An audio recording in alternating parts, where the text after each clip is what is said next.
السلام علیکم ورحمۃ اللہ تعالی وبرکاتہ۔ مرکز کی بات چل رہی ہے تو میں بھی مرکز ہی کی بات لے کر آیا ہوں۔ مرکز اہل سنت کا پیغام قوم مسلم کے نام۔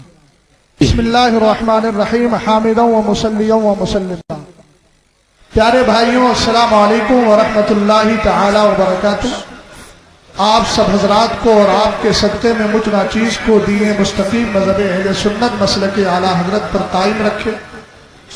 اور اپنے حبیب پاک صاحب لولاک صلی اللہ علیہ وسلم کی سچی محبت دل میں سچی عظمت عطا فرمائے اور اسی پر ہم سب کا خاتمہ فرمائے، آمین یا ارحم الراحمین۔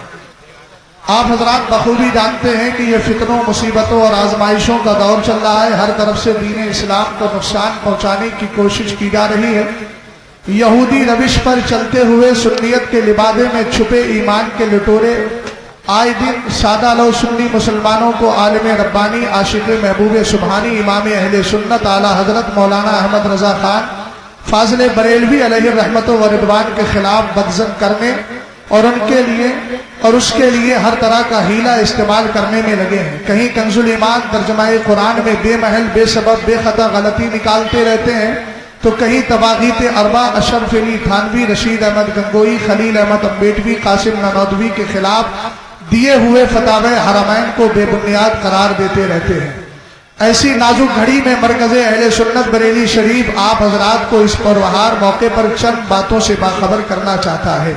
نمبر 1، تعظیم مصطفیٰ صلی اللہ علیہ وسلم عین ایمان ہے، اس کی حفاظت کے لیے ہر طرح کی کوشش کرتے رہو، چونکہ آپ صلی اللہ علیہ وسلم کی شان میں ادنا سی توحید بھی کفر ہے، جس پر قرآنی آیات، نبوی ارشادات اور اجماع امت شاہد عدل ہیں۔ نمبر 2، علماء حرمین طیبین اور اعلیٰ حضرت فاضل بریلوی نے جن اکابر دیوبند کے خلاف فتوی کفر دیا وہ بیجا شدت پر مبنی نہیں بلکہ حق و صداقت اور دین و شریعت اور تسلب دینی پر مبنی ہے، چونکہ ساری امت کا اس بات پر اجماع ہے کہ شاتم رسول یعنی گستاخ رسول صلی اللہ علیہ وسلم پکا کافر اور پلے سرے کا بدکار ہے، اس کو کافر و مرتد ماننا ضروریات دین سے ہے اور اس کے کفر و عذاب میں شک کرنے والا بھی کافر و مرتد ہے۔ نمبر 3، جس طرح وہابیوں دیوبندیوں سے بچنا ضروری ہے، اسی طرح ان نام نہاد صوفیوں، نفس پرست مبلغوں اور ضمیر فروش مولویوں سے دور رہنا بھی لازم ہے جو صلح کلیت کے پرچارک اور وہابیت کی حمایتی ہیں۔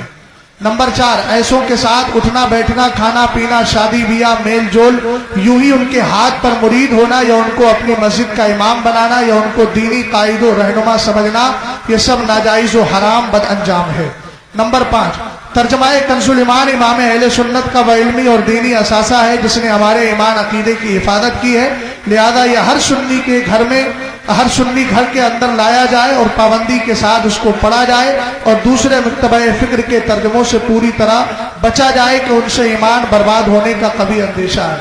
نمبر 6، اپنے بچوں کو بچپن ہی سے مذہب اہل سنت المعروف مسلک اعلیٰ حضرت کا جام پلائیں تاکہ وہ کم عمری ہی سے دیندار بنے اور باطل جماعتوں کے مکر و فریب سے محفوظ رہیں۔ نمبر 7، کسی بھی سنی بزرگ یا معظم دینی کے خلاف بالعموم اور اعلیٰ حضرت کے خلاف بالخصوص جو پروپیگنڈے دیوبندی اور صلح کلیوں کی طرف سے کیے جا رہے ہیں ان پر قطعاً کان نہ دھریں، کیونکہ ایسا کرنے والے تمہارے دلوں میں وسوسے ڈال کر تمہارا ایمان لوٹنا چاہتے ہیں۔ نمبر 8، ان آڈیوز اور ویڈیوز سے بھی دور رہیں جو مولائیت اور حب اہل بیت کے نام پر سادہ لو مسلمانوں کو شیعیت و رافضیت کی طرف دھکیلنے میں لگی ہوئی ہیں۔